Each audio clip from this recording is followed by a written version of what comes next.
I'm not even grossed out. Honey, say hello. Hello, everybody. Did you already hit live? Yeah. Well, see, so Donna got the first highlighted comment that she's not grossed out by her dog sneezing on her. I don't see a problem with this. I was literally whining about Bruno and his rancid sewer breath like 2 seconds ago. So, and by the way, yes, I am grossed out by that. Don't look at me. Look at the camera when you say I looked weird at my- shit. Okay. Hi, everybody. Hi, Donna. I was watching the chat go by, but I'm on a tablet and it's like I'm just gonna watch. There's no way I can keep up with even this slow of a chat. It's bad. Who all's in? So Donna's here, Jamie's here. We got some lurkers in the background, so that's cool. I don't know if anybody has noticed my original comment that I made a couple minutes ago. I've got a little activity that I hope people are gonna get a real thrill out of. And all you need is a blank unlined sheet of paper or some relatively smooth white surface, like the back of a like the back of a clipboard or anything that's white, and we'll oh yeah, you did so. Yeah, Donna showed up last night for class. Yeah, we had our kids over, and I don't Damn children. Well, adult children. fuck you, John. Oh, honey, you have What? 30 seconds in and you've already used an F-bomb. I don't care. Okay, for those of you who don't know, my kids have an awesome sense of humor, and if my son sees this, I'm relatively certain he will laugh. Or he won't. He'll laugh. No, my kids know me and they know better. They'll laugh. Yeah. So yeah. So Akashic Records is the topic, and we'll get to that in just a few minutes. We'll give a few minutes for people to start streaming in because I'm awesome and worth watching. Welcome to the shit show. Oh my God. You know why? Because I had 3 cups of coffee so far today. Why did you have 3? Because I'm an idiot. Why even that? But why did you have 3 cups of coffee? Anybody who has interacted with me even moderately today knows that I'm super fucking wound up, and now they know why. It's way too much caffeine. I had 2 cups of coffee, and now I'm having a Coke, so I guess we're even. Well, yeah. See, you're having Coke, and it's yeah. Yeah. So there. What are you doing, Bruno? Bruno was just wandering around in a circle looking for things to do. What did you talk about last week? What was last week's topic? Oh my God, what was last week's? Why am I having a brain cramp? It was really picture heavy. Ooparts. Ooparts was last week. Did anybody look up ooparts on their own after and find some really cool shit? Because, yeah. Is chat locked up again? Every single week so far, once the live starts, about 5 or 10 minutes in, my chat locks up. It's moving. No, it's moving. Okay, mine's not. And we're gonna do the thing, guys. It's like, wait a second. I'll close. Extra fun in quotation marks, Tarot Cat. Yeah, see, I missed that. So basically, now we're at the point where I say, hey guys, if I missed anybody, is because going off of a tablet, and apparently my tablet sucks. Your tablet does suck. It's like 6 years old. No, every single time we start a live, it's not your end. It's 100% my end because I'm on a tablet, and after it goes live, about 5 minutes in, it just locks up for me. The video's fine, but the chat just stops, and I have to restart it. Like sometimes once, sometimes twice. Anyway. Oh, he's your son, so I'm 99.9% certain. Oh yeah, I'm absolutely caffeine fueled. It's scary. It's scary ass shit today. No, it's actually not that bad. No, wait, yes it is. Never mind. Yeah. I mean, I live with you. Okay. I should have cut your hair. Yeah, my hair is now finally getting long enough that it's messy, but I usually have this like mega. Anybody who's seen me on video knows that it's I usually don't let you grow it that long. It's usually practically stubble. I don't even own a comb or a brush, so I don't know what to do now. And of course, Lisa's over there going, "Well, don't touch my shit. You're not no. Keep your butch cooties off my comb and brush." So it's like, ew, yeah. butch cooties are gross. Hi, Whale Song. Oh, Whale Song. A Monica G is in. Tarot Cat's in. Victoria's in. Yeah, see, everything's kind of starting to get Autumn Star. If I missed anybody, I am sorry because I'm on a tablet and tablets apparently suck. Anyway, so this week we are moving on. Last week was Ooparts, out of place artifacts. Oh yeah. She tells me I have butch cuties all the time. It's bad. It's okay though because I'm allergic to pink, so it kind of evens out. So, oh hi Tammy Pie. Yeah. So last week was Uparts. We didn't do a follow up on that one. What we kind of realized is doing a follow up with questions is really fun, but it's not always going to make sense. Like, how many questions can you have about Uparts when there's like literally hundreds of thousands of these? It's too weird. Too hard. It's hard to narrow it down, and we already addressed everything in the not everything, but we already addressed so much in the chat. So we're not necessarily going to lock into doing one of those every week. But this is only what, number 5, 6? Don't ask me to count. I don't do math. 5 or 6. You can't get past 5 or 6. Look, I've only got 5 on one hand. So oh my God. Lower your expectations. Lower them. Okay. Anyway, so we're still sorting out what this is going to look like, but kids were over for dinner last night. Hence the loving parental comment to my son. Kids were over for dinner last night, which is why last night didn't happen. But we're all here today, so that's good. So, Upart. I mean, oh my God! Do you remember this I said Uparts 3 times, and now my brain is locked in. Laser focus. I almost said razor focus over a pear. Okay. I'm still thinking about cutting your hair. Apparently. Yeah. Okay. Akashic Records. So I got my bullet points. Oh, look, she has notes. I'm so proud. Are we doing this today? I'm not going to let you get anywhere with this conversation. Okay. So I could. Okay. So I'll tell you. I'll give you a couple snippets that I've learned. And if anybody has anything to add or any questions, absolutely drop it in. Drop in any links that you want to share. If you have questions or comments, put them in all caps so that hopefully between the two of us we won't miss things. And oh, every time you say Upart, I see the Oompa Loompa song in my head just a little. Parts. I can do that. Yeah. I need to come up with new lyrics. I get it, Donna. I get Also, I think it. You should sing on every single. Okay, so I threatened to quote the Bible, but I'm not going to. You're not? No. Okay, so Akashic Records is a modern term. If anybody saw the 5 facts, it's a modern term, but it's actually talked about in the Bible. And it's talked about in as all the way back in as to Samaria. It's also talked about in New World, Inca, Aztec, Olmec. No, I don't. There's a lot of documentation on Olmec. I think I named the wrong group. What did you say? Olmec? Olmec. What's that? They came before the Inca and the Aztec. Inca, Aztec, Maya. There's virtually every single religion going back almost 10,000 years has a reference to a mystical book that people's actions and life deeds are weighed against to determine whether or not they're fit to go to whatever version of heaven, afterlife, reincarnation, rebirth exists.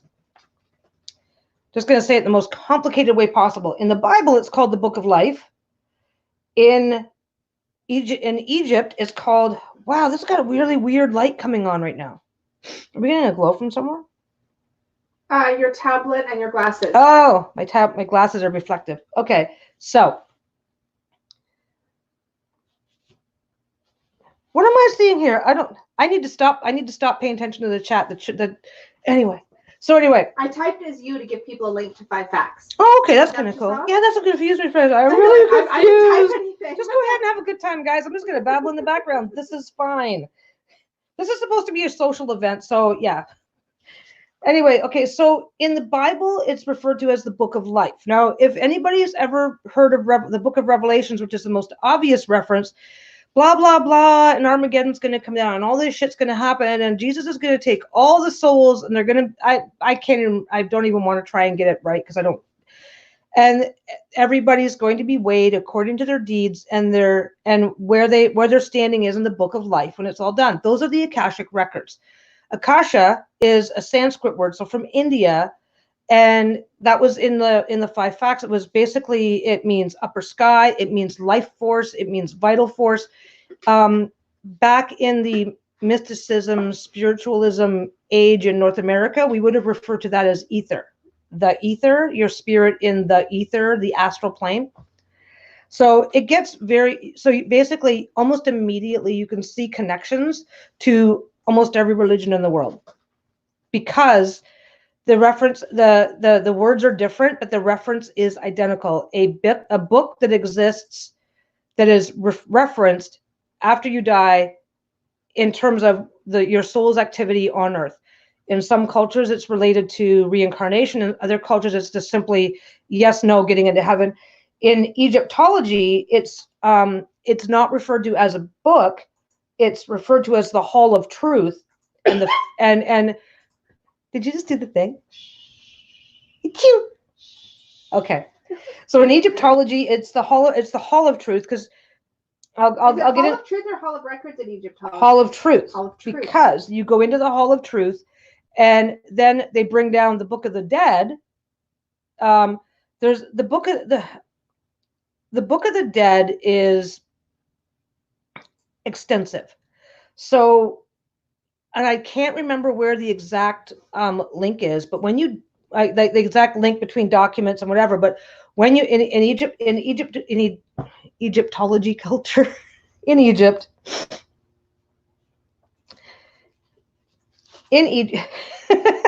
everybody heard you. Great. In Egyptian religion, you die, all these things have to be prepared, and if they're prepared successfully, you get to go into the Hall of Truth, where your deeds are weighed against a magical, mystical feather, and it's called the feather trial.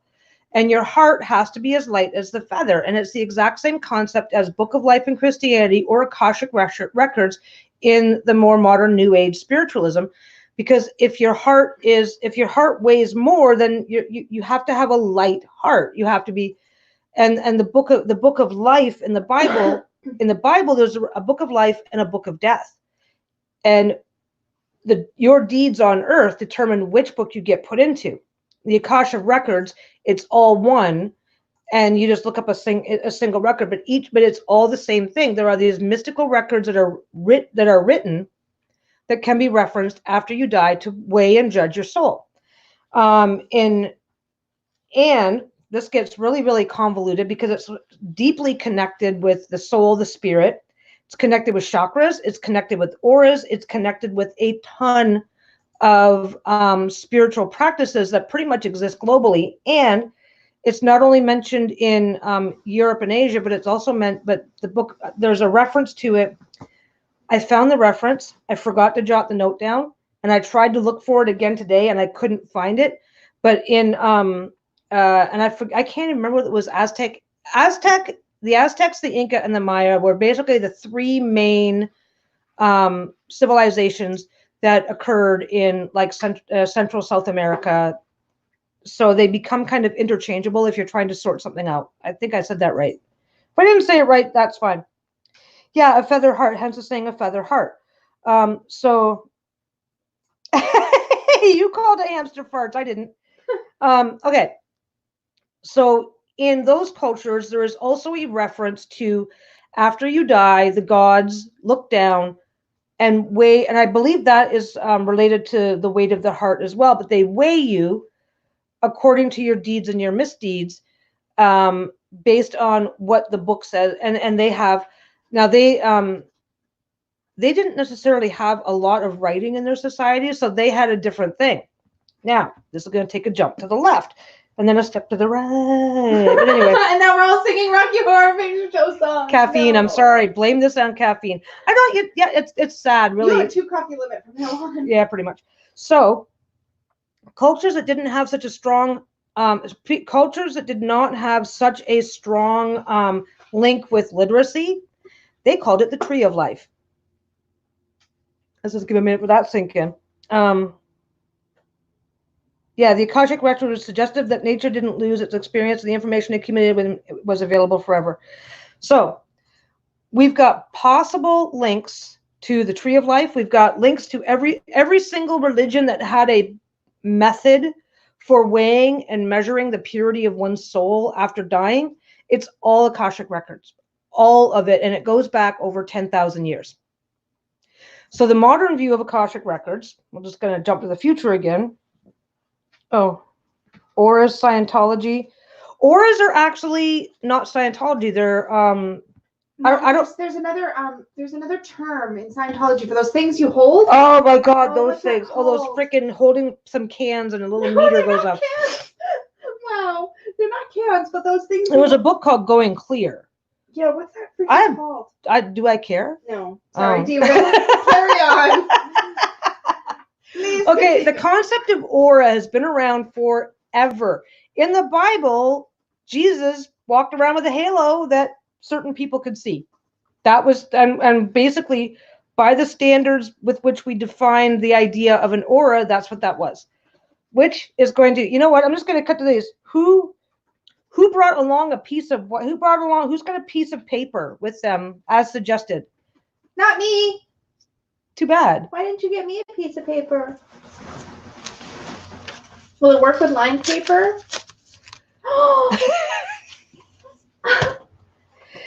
It will work. Use the back of the paper. Okay. You gonna do it? Yeah, if you give me a paper. Okay. I'm in your command center, so I can't. Oh no! Oh. She missed it, and the dog is now. She's okay. Okay. Okay. So we're gonna do the thing. Speaking of auras, oh my God, I'm jumping all over the place. Is everybody like? Am I being too much of a squirrel today? Are people keeping up? Okay. I got a piece of paper. Okay. We're ready with our paper. What Okay. next, teacher? What next, teacher? I am going to try my best to explain this, okay? You're going to place your hand on who's okay. Well, sorry, does anybody need a minute? People are ready. Auditors are the one, yeah, getting audited. I don't know what Scientology does or doesn't do where aura is concerned, but the aura is, I think when we're talking about chakras, life force, aura, no matter where your belief system does or doesn't sit, I think I hope that we all understand what an aura is generally considered to be. Yeah. Okay, ready. Okay, so you're going to take your hand and you're going to put it on a piece of paper. Okay? Hopefully that piece of paper is not going to have too much going on around it. And then you're going to focus on a spot right about here or here. Right about where or where? Sorry, I'm. Oh, between thumb and first finger? You're going to focus on a spot like that. Oh, okay. Oh, you're cheating, Amethyst. No, nobody's cheating. She's just ahead. Oh, that's okay, Essence. If you have basically, we're doing a fun little experiment because I'm going to show everybody how to see their aura. Okay, you're free to believe whatever you believe, but for most people who will see this, they will say, "Oh, that is my aura." So all you need is a blank sheet of paper. If it comes right down to it, a white surface is fine. You're going to put your hand down, and you're going to either focus here or here, right? Now, what's going to happen is, and I don't, if anybody needs to look first, that's fine. But what's going to happen is you're going to basically, as you look at something like that, when you're focusing in blank space, you get this double vision thing happening. That's perfectly normal, and that's going to create like a little effect where you're going to see a slightly doubled set of fingers and whatever. Yeah, I do it on the wall sometimes too. So that's normal. That's okay.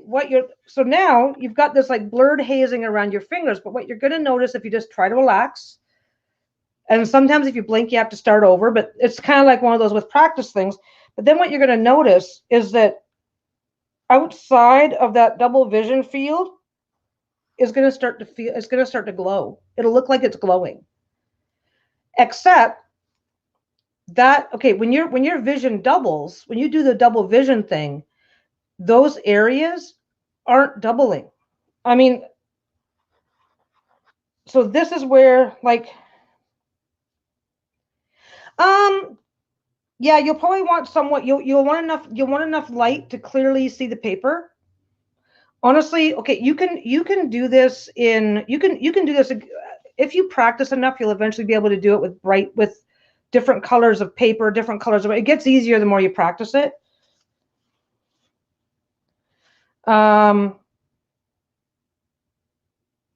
So yeah, Donna knows how to do this too. I was mentioning, Donna was like, oh, titter tee hee, I'm going to do this thing. And she's going, oh, I do that all the time. And I'm going, well, fine. Hello, Barb. So did you just get here, Barb? We're looking for our aura today. We're doing a fun little exercise. Hopefully anybody, like I said, so basically you are laying your hand out on a piece of paper. You're trying to focus. So for me, I generally tend to focus right in here. And then you just kind of let everything, you kind of just focus on it, let it go out of focus. And you'll find that area starts to look like it's glowing. But then if you can hold that for a bit, when you hold it for a bit, it starts to take on color. And then whatever color, especially against a white sheet, whatever color that happens to take on, that's the color of your aura. And again, yeah, you got the balls, but not the aura. Yeah, because this is basically where you want your vision to focus. You don't want to look directly at a finger. Look between fingers. Yeah, they're okay. Dark. If you keep seeing dark blue and bright green switching, basically, based on how I'll be honest, I very rarely get more than a glow, and what colors I get tend to be very pale. Like I know how to make the glow happen, but I mean obviously some people are going to have a stronger affinity than others, and so yeah. So basically what the idea is, the color, and we talk about. So basically, anybody who has any information, anybody who has any understanding or interest in spiritual, knows that the different colors of aura of spirit just determine where you are at that place at that time. So it's a really cool exercise, especially if you can get those hints of colors. For some people, it's going to be the very slightest hint of color, and maybe either you need more practice, or like I said, I practice all the time. I've never managed to get very good at it. I very rarely get color. When I do, mine are kind of like bluey. But they say, yeah, I thought I was imagining it seeing two, blue and pale orange. So basically, the idea is that most of our okay, I don't want to tell other people what to believe, so I'm trying really hard to be careful how I word myself. So can we just pretend that I'm starting every sentence with, I'm not telling you what to believe? So the idea behind aura is that our auras have different colors mixed within and throughout, so that sometimes you'll see different colors flashing back and forth. If you're not feeling well, you might see certain colors. If you're in a really good mood, you might see certain colors. This sort of thing. So if you have an affinity for it, it's quite normal and natural to see multiple colors flittering around each other. And that's what happens over time. And again, you'll get the best results on a plain white surface because you have no other, in the day-to-day world, we talk about light pollution, and this, it would be color pollution. You don't have any other colors focusing on around what you're doing. Like if I were to try too hard using this sheet of paper that I've got, I might tend to see reds because I've got a red in the top and a red in the bottom. And with LSD, Tammy Pie says. What? And with LSD. Yeah. Yeah. So, like I said, I love doing this. It's a great. I love just to relax and do whatever. But I very rarely get color, so don't. I'm really happy that a lot of you guys are. Yeah, it might need a brighter light, and it might need practice if you blink a lot, because you have to be able to relax. Okay, you have to be able to relax. Have you ever tried to look at a fish under the water, and everybody's going, well, look at the water's nice and clear, and everybody's going, look at the fish, look at the fish, look at the fish, and you're not looking past the surface, and you can't see the fish, and then suddenly you can, and you're like, oh, there's the fish. There's the fish. And it's almost a mystical experience. It's like, yeah. Anyway, so. Yeah. Oh, yeah. There's always different colors. There's always different colors. And like I said, for some people, once they get it, it's going to be bright. It's going to be vivid. It's going to be obvious. For other people, and I'm one of them. Lisa is much more successful at this than I am. Yeah. Donna said that earlier today. Donna said earlier today, I found that once you get your glow on, if you move your hand very slowly back and forth, you can pick up the colors easier. Thank you for pointing that out. Yeah, I think I'm getting a rosy pink color. You probably are. I will have to be. I have been trying, but okay. But do you see it? Do you see any form of a glow around your hand, Whale Song? Because just the fact that you're seeing, a bit of a glow in those spaces, you're going to focus here. You're going to focus here, but the glow is actually going to be along here. Does that make sense? I think it makes sense.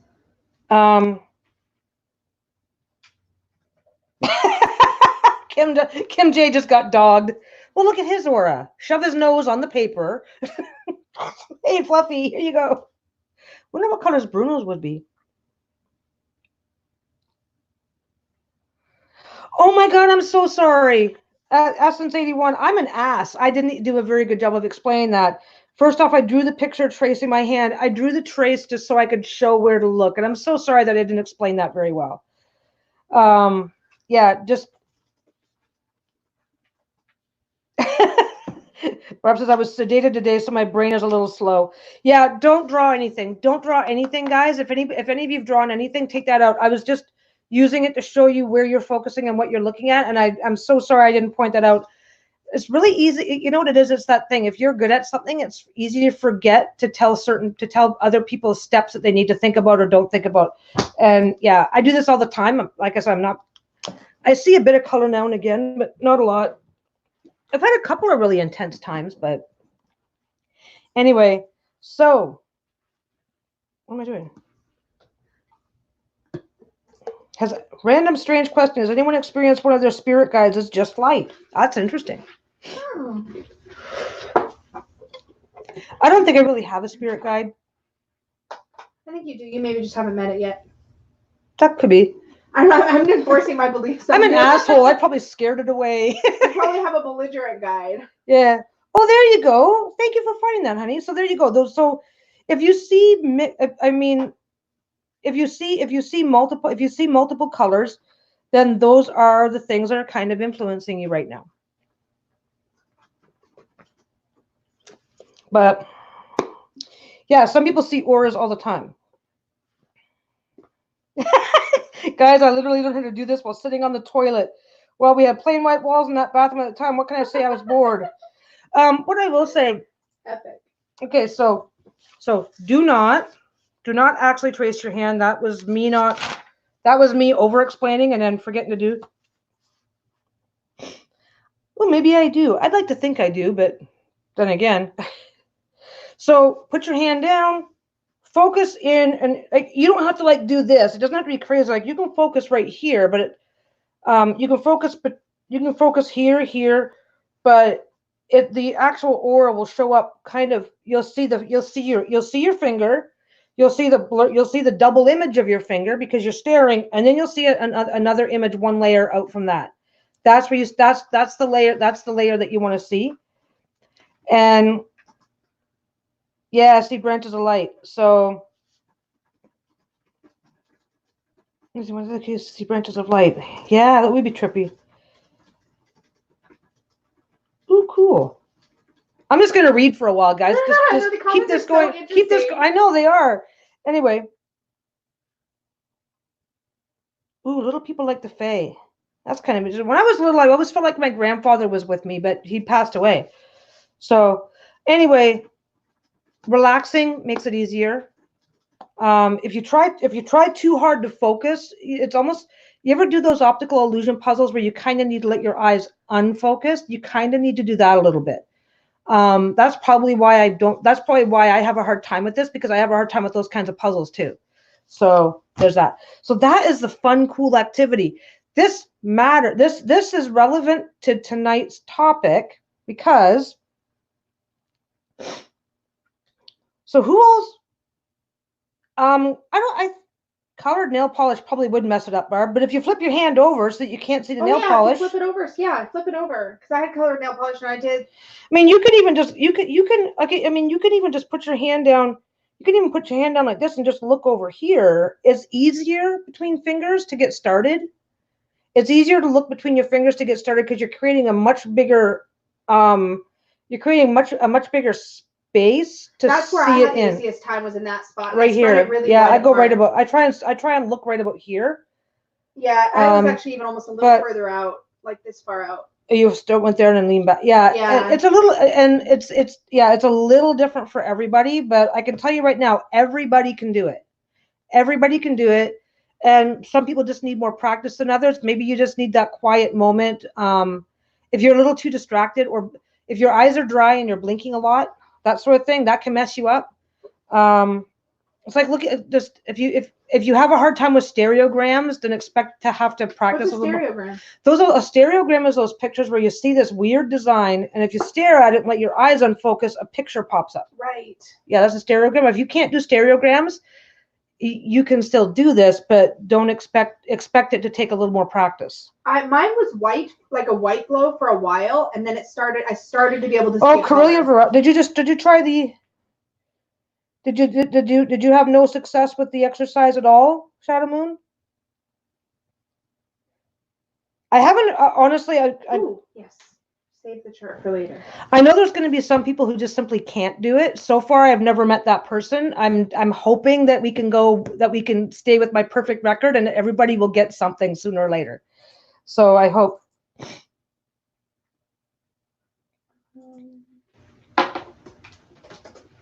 Yeah, looking at other people. Lisa and I did that the one time when we were like looking at each other's, this sort of thing.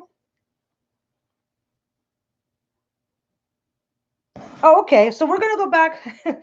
Barb says she's gonna learn a lot tonight. I hope so. I'm hopped up on caffeine. Let's see how this goes.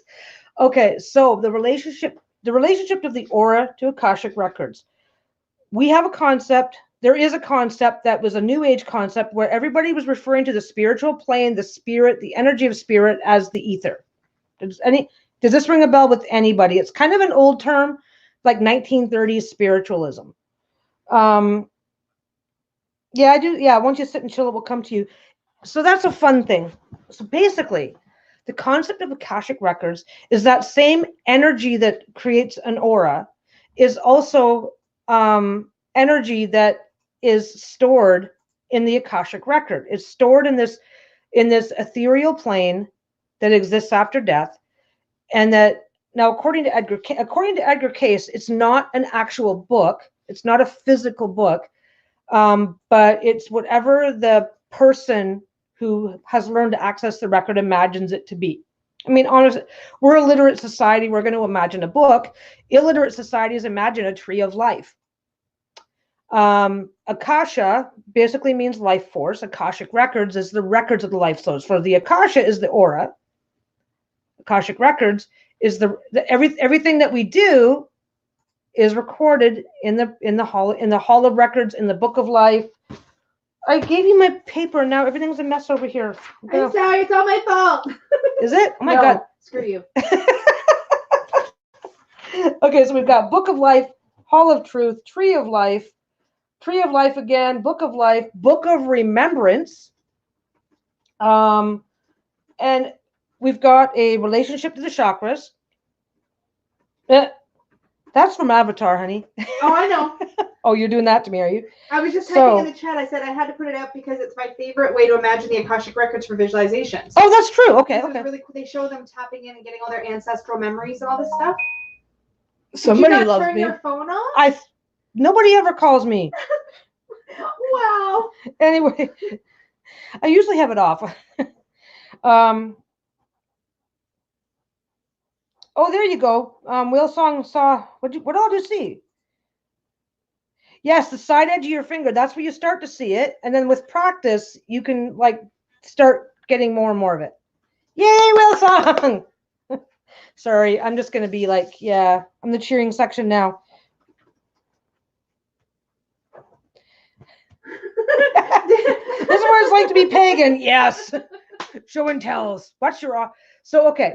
So Akashic Record is actually the record of all of the activities. The aura is the aura is connected to the ether, which is connected to the spiritual plane. The aura is a viewable portion of your spirit, your soul.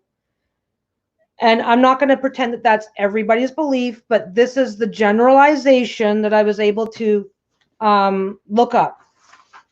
And again, and we are remembering that I'm not telling anybody what to believe. That's every sentence starts with that, because I will just say that I'll become I'll become a broke. I should do one of those recording things. I just, you know, those pens, you talk into it and it does like a 5-second clip. Click. Okay, now here we go. Okay. So the Akashic Records themselves are the records of everything that you've done. So I've found several schools of thought. One is everybody gets their own record. The record is there. It's not the record of each, it's the record of each individual life action, life activity, life experience, life lesson, all the things at a soul level. So if a soul has had multiple lives, then you will have multiple entries in the records. If you from this current physical plane are accessing the records, they will appear to you in a way that makes sense to you. But they're mentioned in almost every religion in somewhere, even in the Bible. The Bible is the book of life. It's also referred to as the book of remembrance. Sumeria had writings. So that it just goes in a circle from there, because everything else is strictly belief based. There's no proof that it exists. I think it's a fascinating topic, because I think that if the soul is eternal, whether we live one life or multiple lives, you know, how do we remember that? How do we learn? You know what I mean? So I think there's definitely, I think there's something to it. I think it's really interesting. So yeah, so that's it in a nutshell. Do we have any questions so far? Oh, Avatar 2, is it out yet? No. Aww. Which General's going allegedly for entertainment purposes only. There you go. My general disclaimer. Oh yeah, I'm not telling anybody what to believe, and just because I think this is really fascinating and that there's something to it doesn't mean that everybody else. And you can be as entertained as you like. So yeah. Now in New World culture, in New World civilizations, the Mayan calendar, apparently that is the calendar ends, the cycle begins. That is supposed to have a connection to their Book of the Dead, Book of Remembrances, or whatever they wanted to call it. And I found a reference and I couldn't find it again. The really, really scary part is that if you look up Akashic Records, you will find over 1,000 books have been written about it. Over 1,000 books. It's really difficult. It's really difficult to do research on your own without having to wade through. I don't know how to describe this. Like, I mean, if I'm interested in the pyramids, I can look up photos of the pyramids. I can look up factual commentaries about the size, positioning, and layout of the pyramids. I have an opportunity to do my own thinking, but Akashic Records, there's no proof. Nobody's come back and said, here they are. What on earth? You know how to here? Hand it to me. I'll silence it for you. It just means. Where is it? Oh my God, people! Did you lose your phone? I think you lost your phone. I lost my mind. That's usually my trick. Oh, I have my phone on because Steven might be texting for a ride. Okay. We finally, for the first time, got snow this year. Where am I? Hand it to me, because you can't be trusted to do it right. Come on, toss it over here. Hey. Yeah, that was Steven. Hi. Sorry. Okay. It didn't hit my face. Note to self: don't throw my phone at my wife that hard again. She caught it though. I did. She caught it. Apparently, if it's scary, she can catch. If I try to throw normally, it just goes slam off the floor. So, yeah, I have a permanent record with the government. Okay, what was I saying? Oh my God, yeah. So we got our okay. I'll start with this. I'll finish with the sideline derail here. Yeah, basically we got about 4 to 6 inches of snow, and it's basically shut the city down. We are in the only. Not the only, Barb is too. We're in one of the only temperate areas of Canada where we can go for the entire winter without a single flake of snow. And when it snows, people just can't function in it. It's a problem. And Steve's at work right now. So the snow's gone, everything's all cleaned up. He's keeping us in the loop, because if it starts to get cold or starts to snow again, we'll be picking him up from work. So yeah, and he's having a quiet day because his work is in one of those areas that got a lot of snow, so nobody wants to go eat at the restaurant he works at. So he's just wandering the kitchen. Anyway, so that's that. Stephen's having a good day and he's perfectly safe. Okay. Okay, so Edgar Casey.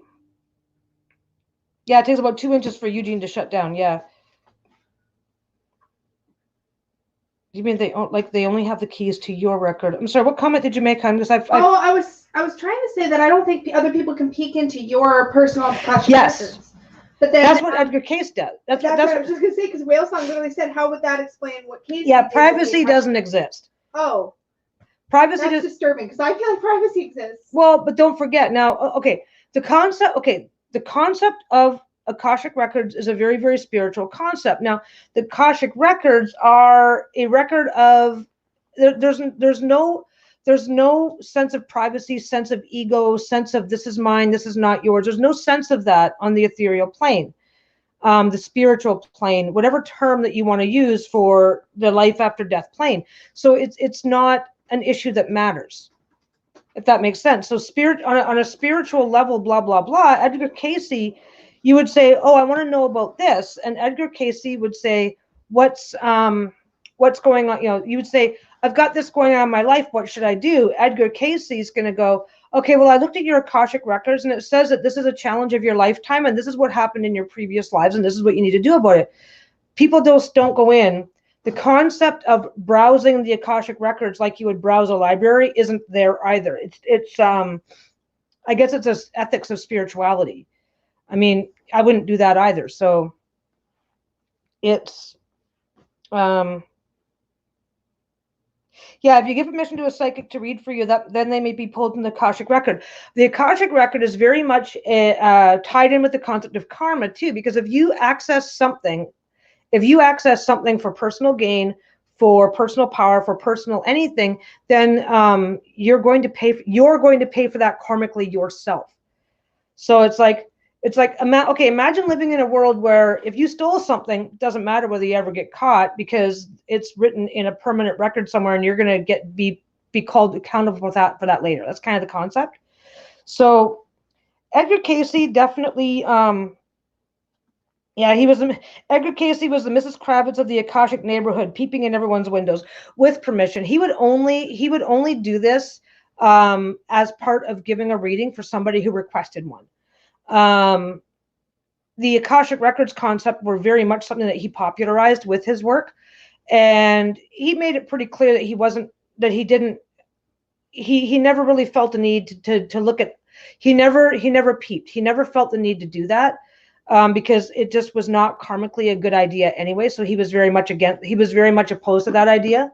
But the idea behind the karmic records and the reason why it links to aura is aura, chakra, spirit, is because of the belief system that already exists around concepts like the Book of Life that came to us 10,000 years ago and are now currently being called the Akashic Records.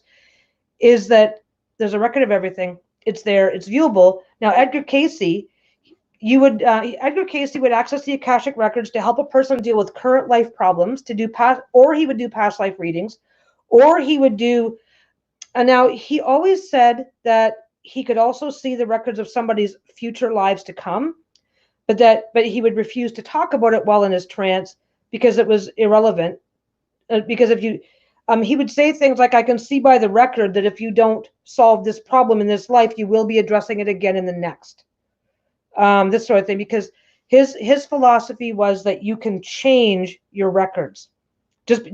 Like your past and present is already there. That's unchangeable, but you can change what comes next by how you deal with what's going on now. So, yeah. Is it like visions or more like a feeling like when you walk into a room and can tell that there was a fight or lots of sadness before you walk in? You know what I'm going to do? I'm going to basically stick with what Edgar Casey has had to say for the most part, because he's had to say the most. He's one of the ones that has had the most to say. He was one of the modern people that's had the most to say about it. Basically, his description of the Akashic Records is that each person who has the ability to access these records will see them and experience them in the way that makes sense to them. So that for him, it's a giant hall, like a long library, and that these are physical books he looks at. And for other people, it might just be a subtle knowing. For other people, they might be like watching a movie, and it's different for everybody. That's how that's what he described his own experiences, and he described how it is for other people experiencing it. So yeah, Casey was dedicated to healing people. Maybe that's why he was given access. That is one of the things that he said. Anybody who's accessing it for the wrong reasons simply does not get access, or they just don't get complete access. You can't just go, this is what I want to do there. It's not like a public library where anybody can walk in. If you are, if he was having if somebody was trying to access this going, I want to win the lottery, so I need you to tell me what the winning numbers are, he would just simply not do it. Even if he was in full trance when asked, he'd be like, that's, well, I don't know what terminologies he would have used, because he was a very, very formal speaker when he was in trance, but he would basically saying that is not conducive to the benefit of this person at this time in their life. This is why we're not going to do it. And that was just the end of that. He just wouldn't do it. Yes. Did you see Molly's question? Of course not. I'm sorry. Is there a connection between, oh, wrong comment here. Is there a connection between Akashic Records and the Jungian concept of shadow? I'm not up to speed on the Jungian concept of shadow. I don't know if I'm going to be good at explaining it either. Maybe Molly can elaborate. Molly, elaborate! Okay, yeah. If you can elaborate a little bit. I mean, I have a fucking opinion on everything, so I probably have an opinion on it. I just need a little more information.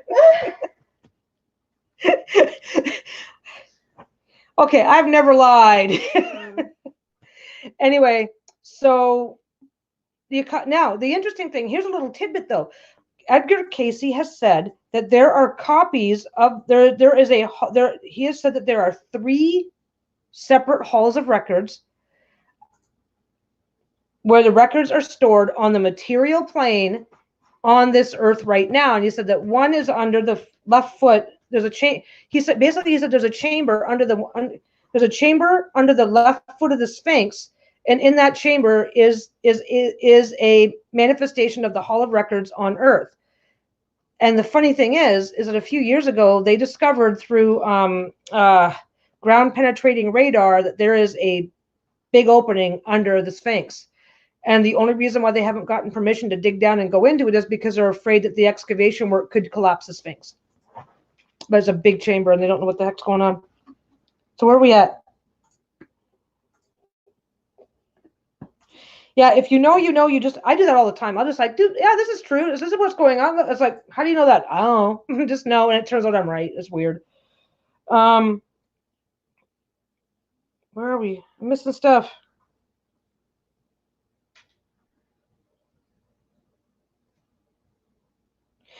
Yeah, you'd have to have a high vibration energy to access them. You can't be both high vibration and have bad intentions at the same time. That's kind of what Casey said. Like, I mean, he basically made it pretty clear that he couldn't access them just on a whim. He had to be actively in the process of trying to help heal somebody or help them through a situation before he could even, he would go into a trance and give personal advice or give whatever, but anything every time he said it was Akashic Records, it had to be under certain circumstances, he said. Yes, honey? I put up Molly's comment. I don't know if you can see it yet. There it is. Oh, no, there it is. Okay, it's the unconscious aspects of self which aren't available to the conscious self. And it's aspects of our identity we suppress, repress, etc. Ah, yes, the hindbrain. The shadow. Yeah. Yeah, egos. Yeah, there's a whole stuff that you bury, basically, or repress, or don't acknowledge. So she did a much better job of expressing it than I would. Yeah. And then she also says shadow aspects aren't always negative aspects, but those that don't feel comfortable or safe to express consciously. There are theories that we all come into this world with the ability to access in limited ways our own Akashic record for our own benefit in this life. And it just depends on what you believe. Are you answering Carol's question? No, I'm answering Molly's. Okay, sorry. So shadow,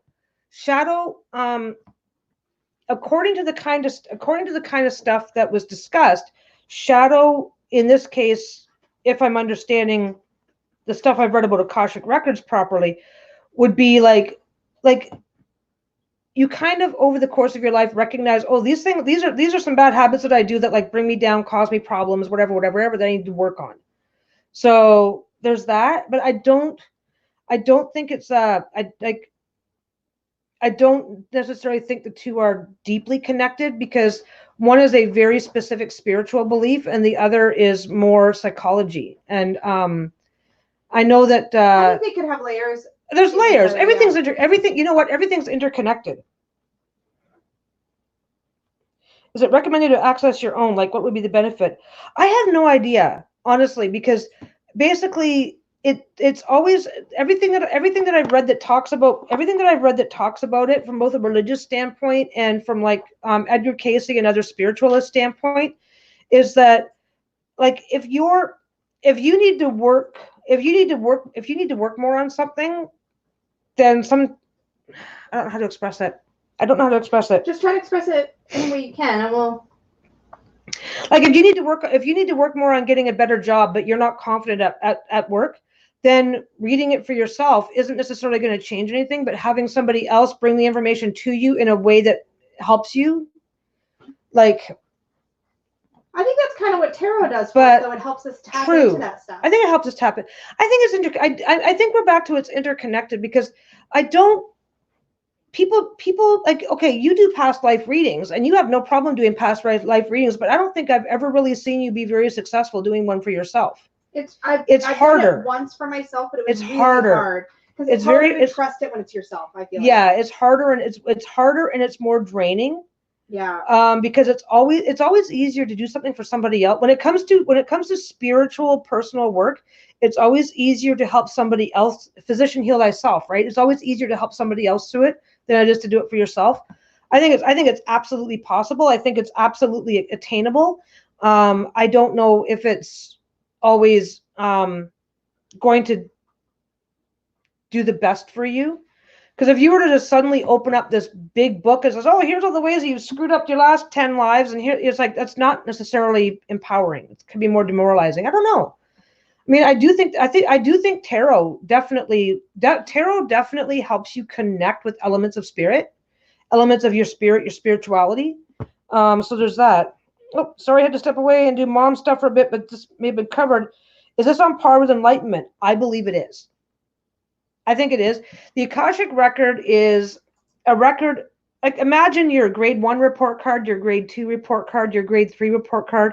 So, did you have to repeat a grade? Did you have to start something over? So the Akashic record kind of shows you how you're advancing, where you're advancing, and you can have. And this has always been described as something, or ascension, following Kim J's thought. Yeah, this is always the Akashic record has.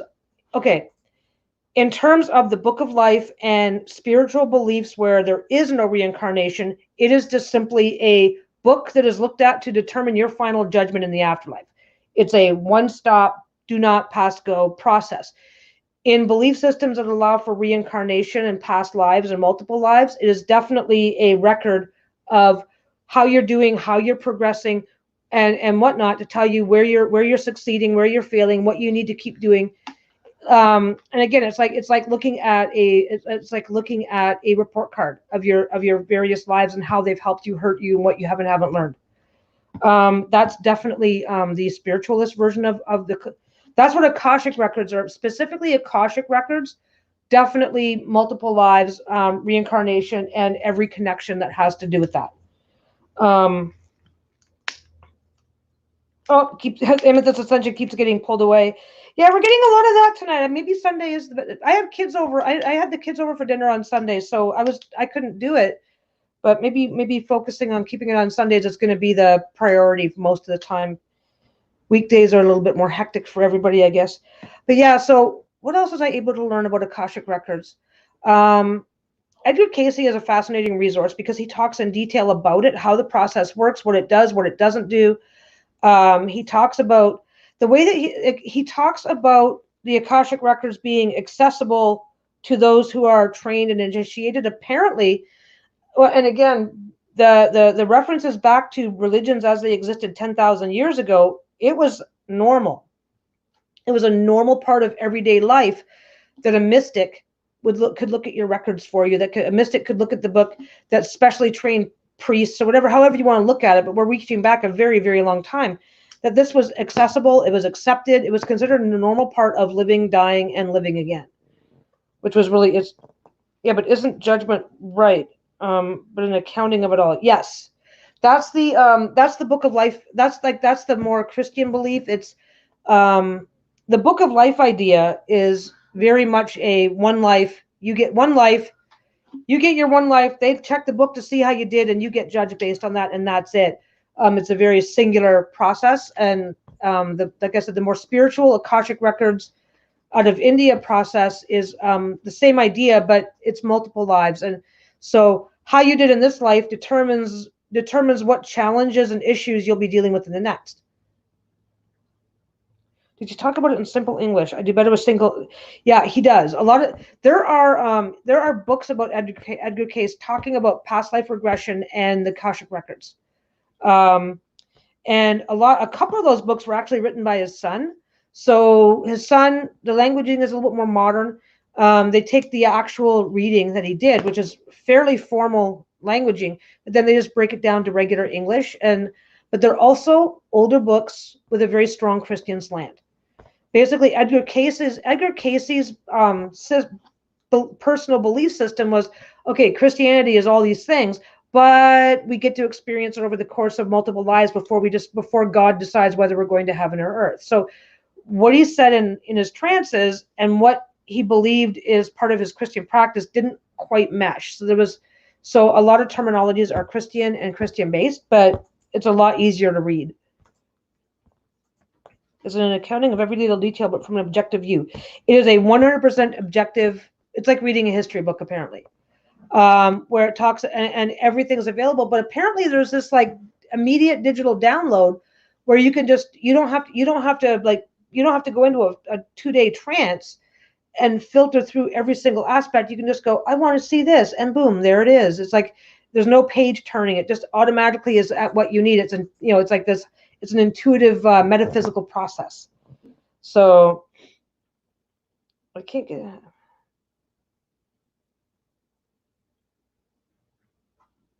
Yeah, I can't get behind the judgment.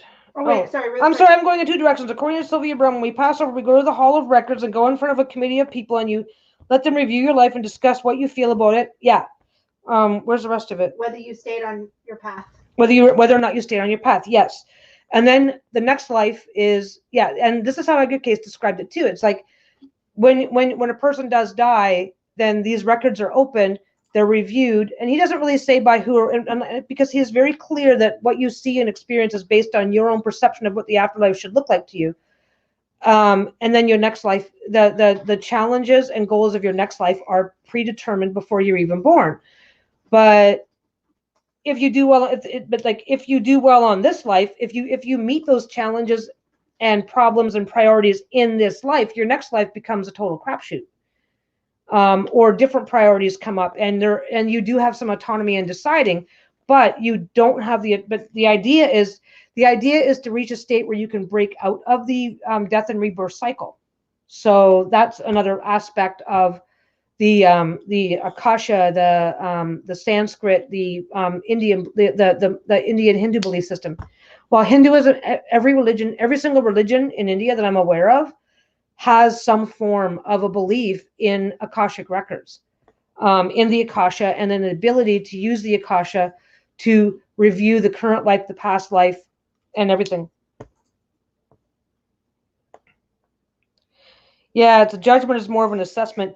I think whichever religion is addressing the concept, they create their own definitions. But there is Christianity. It's a final judgment, and God decides, and screw you, you don't matter. As soon as once it's a done deal. It's just too bad, so sad. You get what you get. In other religions, in Buddhism, you're very, very much a part of deciding what challenges you want to address in future lives. So there's every end of this. What about this? What about what? I put a quote up by Frederick Lenz. The Akashic Records are the impressions from all of our past lives that are available within our causal body. Yeah. Well, there's a very strong belief that we can. There's a strong belief. The belief is there. The meditation and the other practices, it's all there that says that we can access this. We can look at this for ourselves, but you know, it's like I said, when you do past life regressions, you can look at other people, boom, it's there. But when you look at yourself, it's exhausting. It's exhausting, it's difficult, and you're not always successful. So I don't know.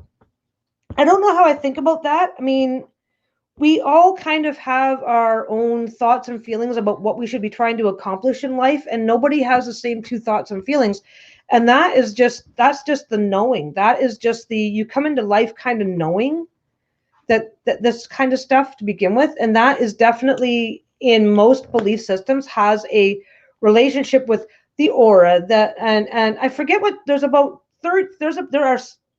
the ether is a term that I actually heard a lot growing up because it hadn't really died out as a term then, but the spiritual plane, the energy of spirit, this sort of thing. So if I start saying ether too much, I'm kind of referring to the generalized version. I don't know how to say that, but there's a very strong belief that we all have access to that in at least a limited way, and how much access to that is an indication of our spiritual advancement, our ability to meditate and focus. There's entire books about how to focus your energy through meditation and access your own Akashic record. There's tons of that. I think the ability to do it is there. I think it's a matter of personal exploration as to whether or not it's the best thing in our best interest at that. Like, maybe it's in my best interest to do that work in 5 years when I'm in a different place. I don't know. I think it's very subjective and very much an individual thing. I don't think there's a cookie cutter answer for anybody. I just don't believe in that. I don't believe in organized religion because of that. A soul contract. I don't think I've heard that term, Whale Song. We were talking in the chat about soul contract, the idea that you basically, between lives, kind of pre-select. You kind of sit down and think, like, what is it that my soul needs to accomplish in this lifetime, as sort of a contract with yourself. I think that's how we were kind of talking about it. Okay. So then Whale Song was asking, is a soul contract similar to fate? With this free will is definitely a huge part of it. Yeah. I've never heard any reference that didn't include a very, very strong dose of free will. Absolutely. And I don't think we even have to learn the lessons we want to learn. I think we pre-pick situation. We don't pre-pick the situation. We pre-pick certain lessons we should learn, and maybe we ignore them, or maybe we learn them. There's a reference that I saw a really long time ago. Fate is where life is going to take us if we do not use our free will to exercise change in our lives. We have free will, but like if you I don't know, if I can use silly examples, but like, you know, like if you need to get extra job training in order to get a promotion, then you need to exercise your free will and go learn those skills. But if you choose not to do that, then fate is just going to take you to wherever that job's going to take you, and there's nothing you can do about it if you refuse to exercise your free will. So everything is utterly interconnected, but we do have free will that we can use to impact where life will take us if we do nothing other than just letting it happen. Did I say that right? Lisa's looking up, trying to let that sink in. I'm trying to let it sink in. I cannot remember the reference. This is fate and destiny, the same thing. I think fate kind of implies that it's unavoidable. I mean, it's fate that none of us are going to live forever. So there's that part of it. If you're in,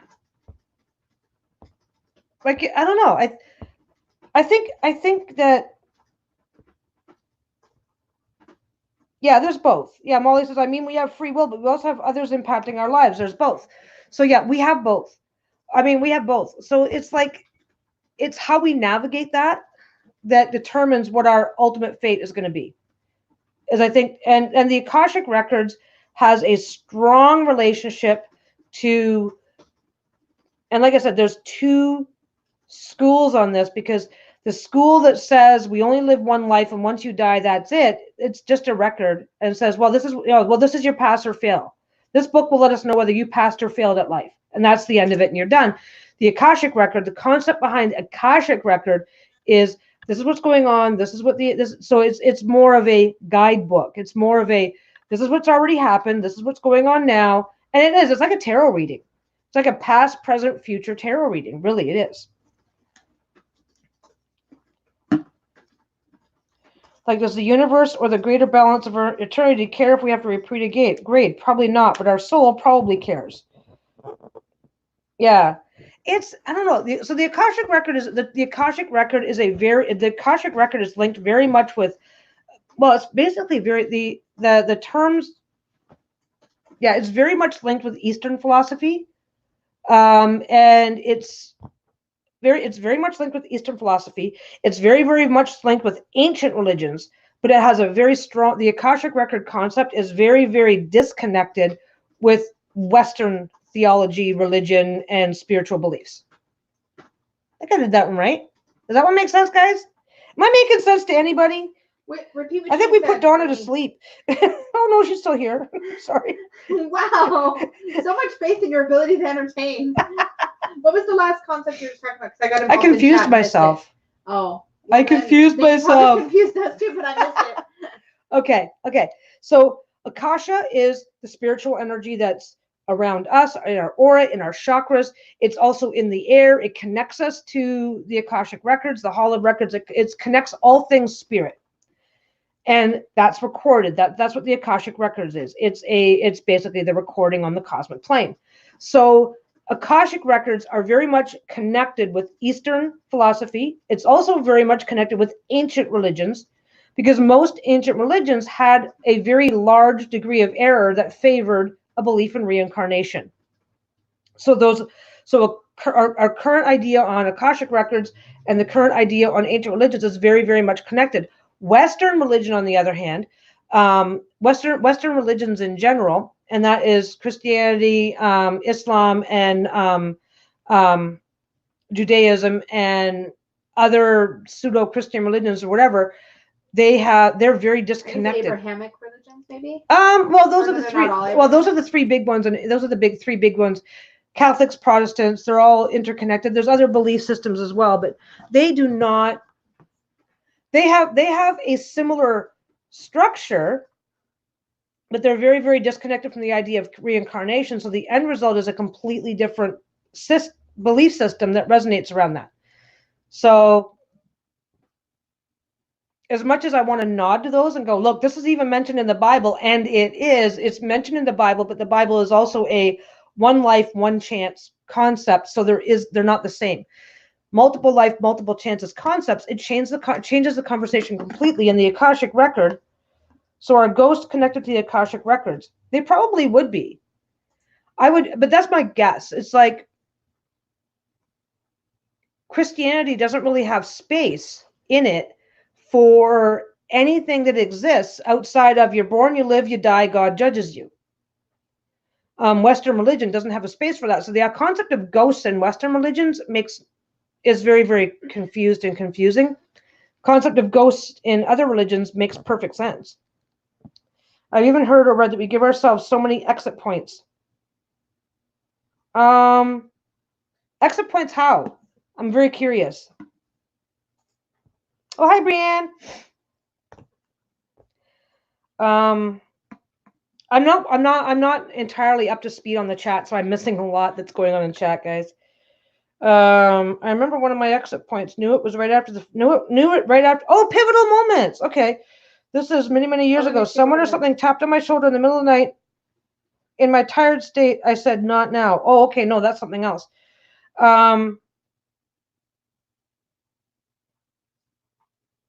Yeah.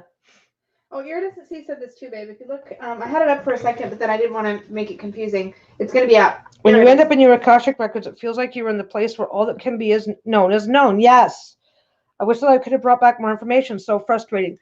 This is the thing. This is how it's been described by mediums. Like, and again, Edgar Cayce is the best example. They've said they go in, they're given what they need, they leave, and that's it.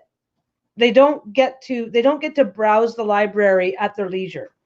But yeah, no, I think it gets very, very confusing, and I'm certainly not helping to unconfuse it.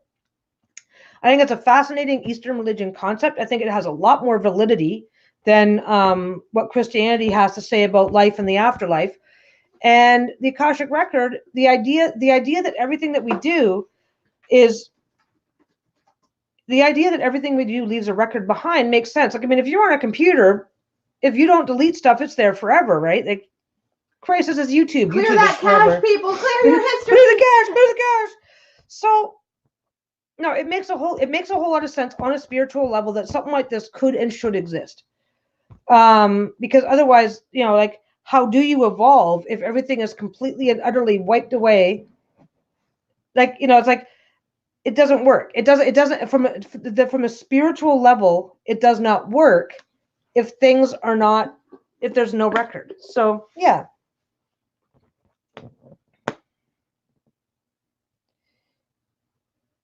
Did you ever have a cat, or the corner I saw a cat walk behind you across the back of the sofa?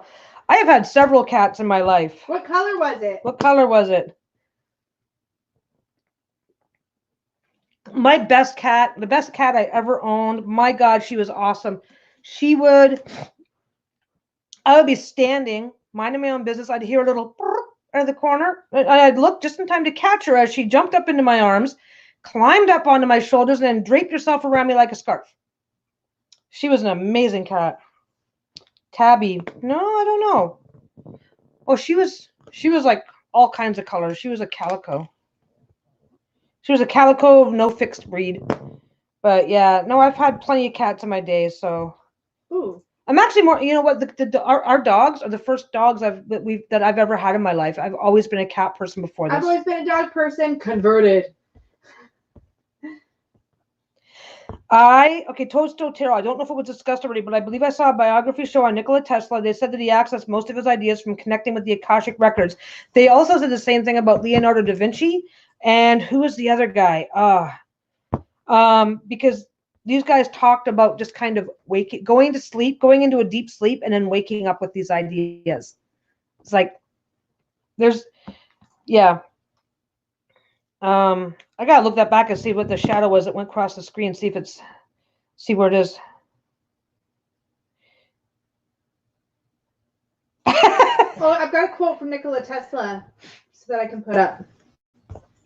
Yeah, it's very, very spiritual. It's kind of really fascinating, to be honest. The Akashic records are so fascinating because nobody can prove they exist. Nobody can prove they don't.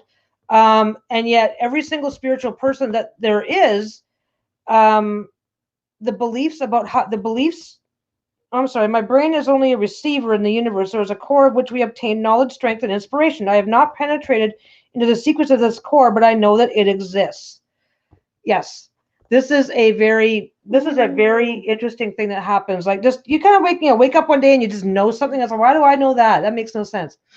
Somebody tells you a fact that you've never been told before, and you're like, well, yeah, I know that. And it's like, how can you know that?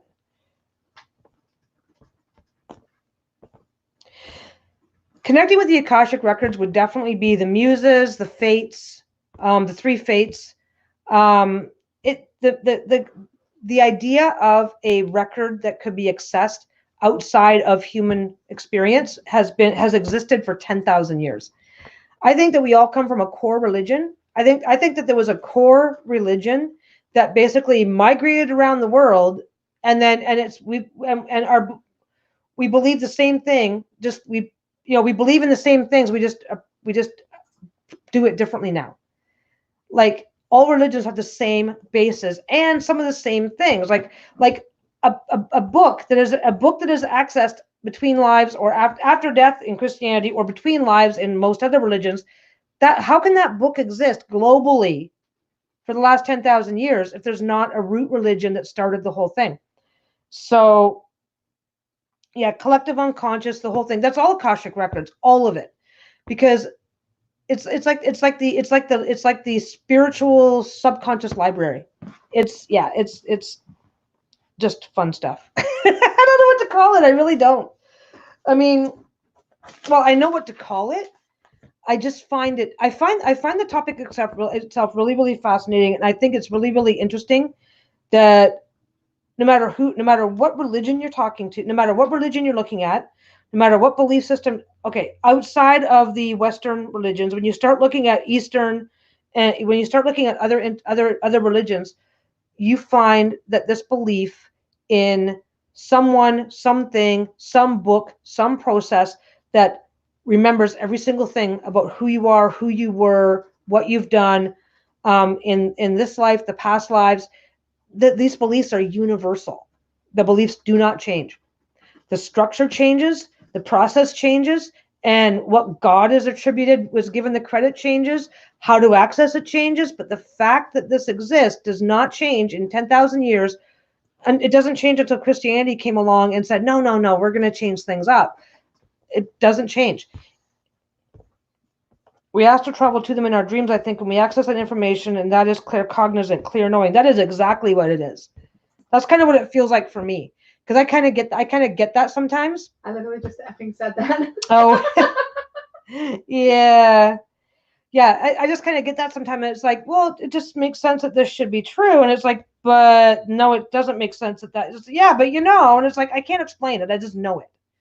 And I think that's the Akashic Records is an encompassing of all.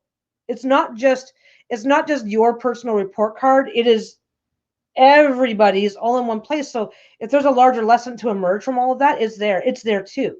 And this is something that Edgar Cayce also claimed that he accessed as part of Akashic Records, was the personal versus the. Sorry. Yeah. Okay. There you go. That's a cool idea. That's a cool way to put it. That is an absolutely cool way to put it. Do you think spirit guides are the helpful librarians of the Akashic Records? That is the perfect way to put it. That is something I've been trying to articulate forever, because that is how, and that is why people like Nikola Tesla just suddenly know tons of shit, and they have insights of brilliance that they take no personal credit for. Oh no, this just came to me. So much good stuff in this chat. Holy moly. Yeah, deja vu. Knowing the weather. Yeah, Grandpa could. Yeah, exactly. This is where it comes from. Sometimes you can have like this phenomenal gift, but it really only expresses itself in simple, mundane ways because it's not really fair or good karma to access it any other way.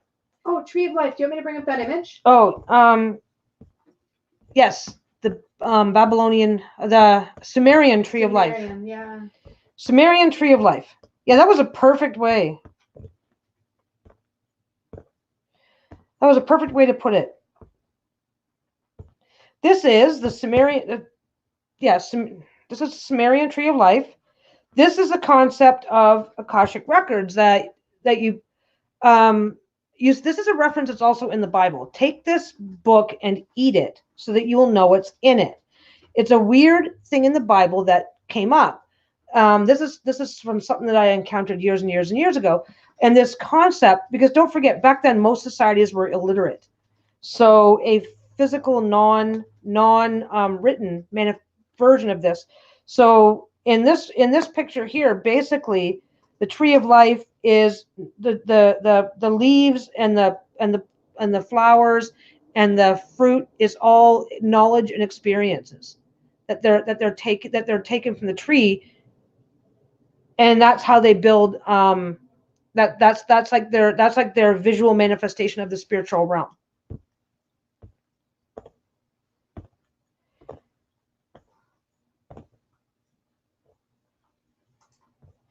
Yeah, we can also be spirit guides for others in our lives when we were on the other side.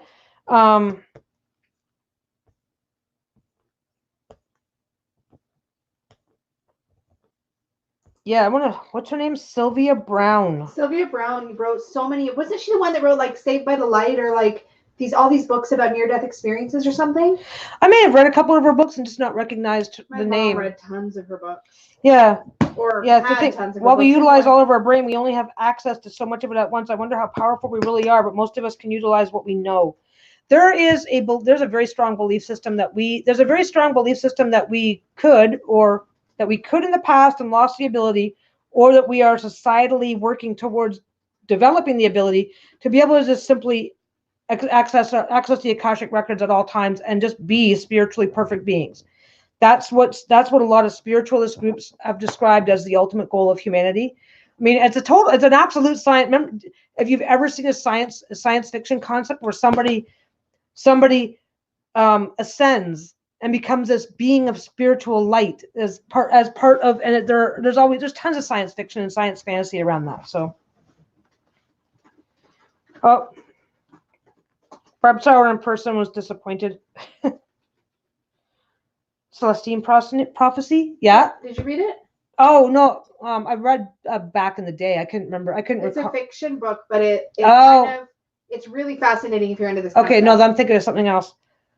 There's a prophecy, and I think it was also called the Celestine prophecy, but I'd have to look that up. I probably got my terms mixed up. I was thinking about those little kids. That's what prophecies are supposed to be. Any prophecies, like even the Book of Revelations, is supposed to be a glance at the Akashic Records, because the Akashic Records doesn't show just individual people, but it shows societies and it just shows all the things. Gives you a clear outline. 10th Insight. That was a sequel to the Celestine prophecy. Oh, okay. You're gonna have to show me that, because I know I'm getting really no. I immediately thought of something else, so I know I'm getting it mixed up with two different things. Yeah. But my God, it's almost 7:30.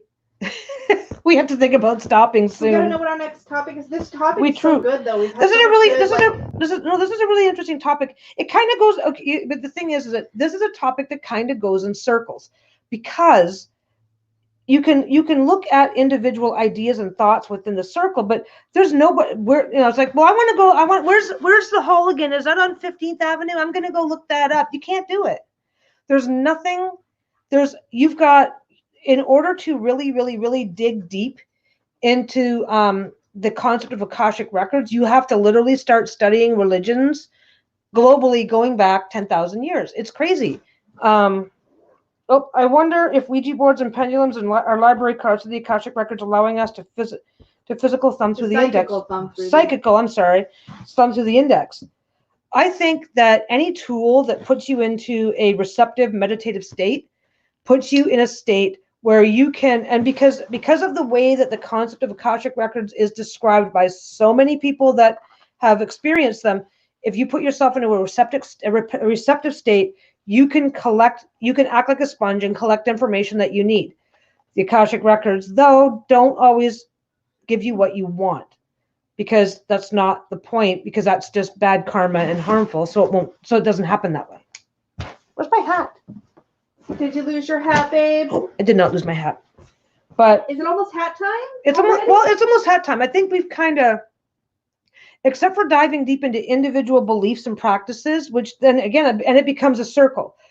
It becomes this big thing, because there are so many nuances that are slightly different depending on where your spiritual belief and spiritual path is. It's no matter what you do or don't believe about the Akashic Records and about their existence as a spiritual thing that can be accessed, how you get there and what's required is very much an individual journey. It's extreme. And this is always, like, Edgar Cayce is the best one for that information, because he's always described it that way. It's different for everybody. No two people see the same thing. No two people experience the same thing. What the records allow you to take back into the physical plane with you differs by person based on need. And every single other source agrees with that. And then you throw Christianity into the mix, and you get, no. It's a book of life. It's a book of judgment to decide whether you go to heaven. And so it gets, and there's not one single shred of proof.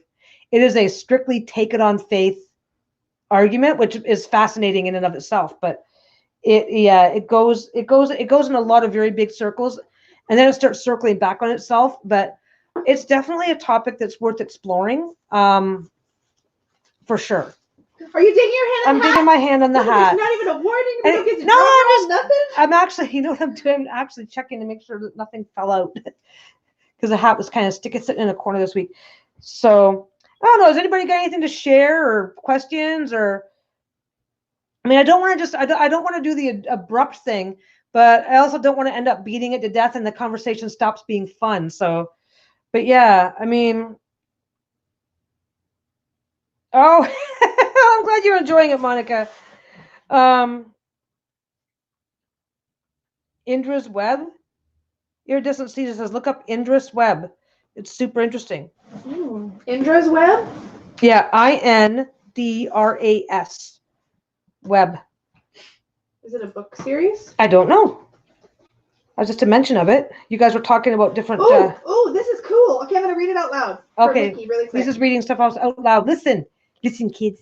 Listen to Lisa. I'm just being an asshole. Story I'm time sorry. with Lisa now. Okay. Indra's net. Oh, I know about this. This is from Indian philosophy. Indra's net, also called Indra's jewels or Indra's pearls, is a metaphor used to illustrate the concepts of sunyata, which is emptiness, pratyasumutpada, which is dependent origination, and interpenetration in, it's Buddhist philosophy. It's Buddhist, yeah. The metaphor's earliest known reference is found as the Atharva Veda. It was developed by the Mahayana school in the 3rd century. Basically, it's Indra's net is kind of a concept. It's a similar concept, basically. I'm gonna put a link in for everybody. That's cool. Yeah. Whale Song, for any good books about Akashic Records, I did a quick look, and I found that there was over 1,000 books right now. My favorite person, most fascinating person, is Edgar Cayce. So I would start with any book that's associated with Edgar Cayce and focused on his readings, and then just go from there based on where your interest takes you. The books that are written about him is a very fascinating outline on the concept in general. Like I said, there's a heavy Christian, it's a Christianized thing. Because he was doing this stuff back in the 1930s. He had to work with what he had. The language that existed was all Christian in his culture, so that can be a bit of a challenge for some people. But yeah.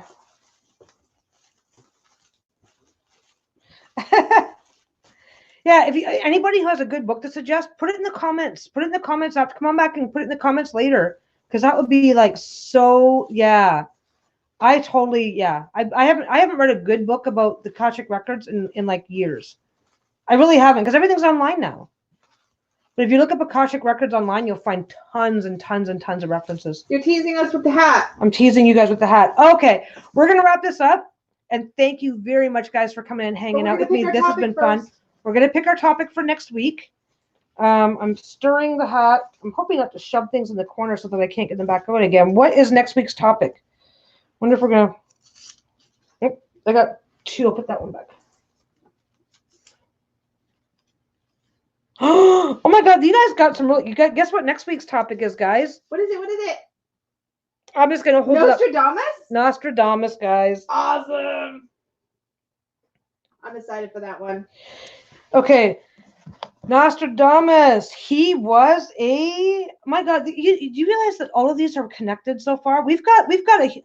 I mean, we actually have a range of stuff in here, and it's like they're connecting them. So now we've gone from Akashic Records. We went from Edgar Cayce. Well, Edgar Cayce. Well, then we took a sidestep to Uparts, gave everybody a break, and now we did Akashic Records, and now we're on to Nostradamus, who was a fortune teller. How do you tell fortunes? Yeah. Well, fortune. Okay. He was more than a fortune teller, and we'll address that next week. But it's almost like previous chapters. He predicted the future, and how does?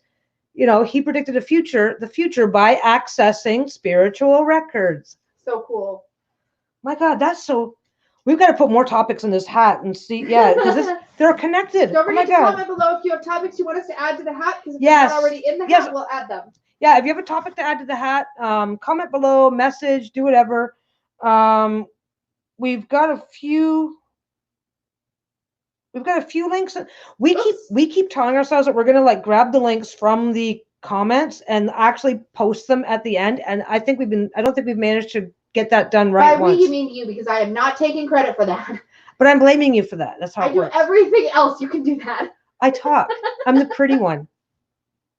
You are the pretty Stop one. giving me that. Yeah. Stop. Yes. Let me do your makeup on camera. That's a topic to put in the hat. What? Hello? What? So Lisa will not be with us. Lisa wants to do makeup on me and see if she can make me look like a girl. The last time she tried, I looked like a drag queen. I've gotten better though. Okay, guys, this has been awesome. We got to go. Thanks again for hanging out. Next week is Nostradamus. I actually have I have a couple of books about him, so I'm actually gonna look, I have books, I own things. It's great. It's awesome. And yeah, so it'll be interesting because there's a whole bunch of stuff about him that's really, really cool and interesting. And we'll talk about the life and times of a pyromancer. By the way, he was a Yeah, pyromancer. save your material for next week. Yeah, by the time I'm done highlighting, we'll have had a whole second chat right now. Okay, guys, thanks. It's been great, and I'll see you next week. Bye, everybody. Bye.